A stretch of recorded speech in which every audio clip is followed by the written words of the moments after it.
Pozdrav svima i dobrodošli u novi video. Danas pravim recenziju nečega malo drugačije, a to je digitalni termomet iz Lidla.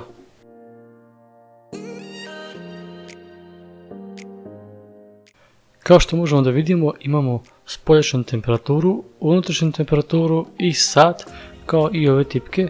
Saznat ćemo koja tipka čemu služi, a na kutiji nema dodatnih informacija o ovom proizvodu.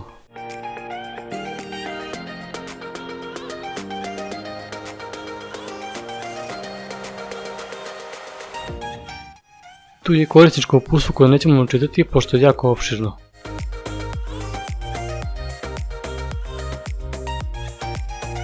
Za ne povjerovati, imamo čak i bateriju, samo je potrebno izvaditi ovu plastikicu.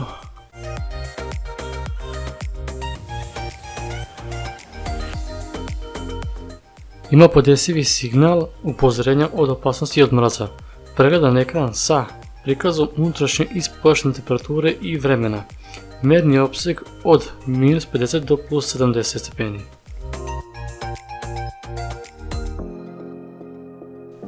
Crveni taster služi da bi se odložio alarm. Taster ALM služi da bi vi uključili uopšte alarm. Taster pored služi za promjenu formata temperature i 200 reds da bi podešavali datum i vreme. Taster time služi da bi uopšte ušli u podešavanje za datum i vreme. Imamo i spoljašnji senzor IP44 samolepljivi, otporan na vodu, a dužina kabela je oko 2 metra.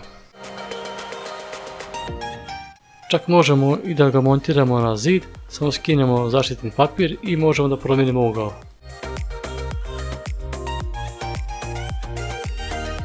Koliko je još ovo precizno, to ćemo još da provjerimo.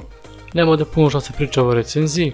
Ako vam sviđa ovaj kratak video, ostavite like i mi se vidimo u nekom narednom klipu.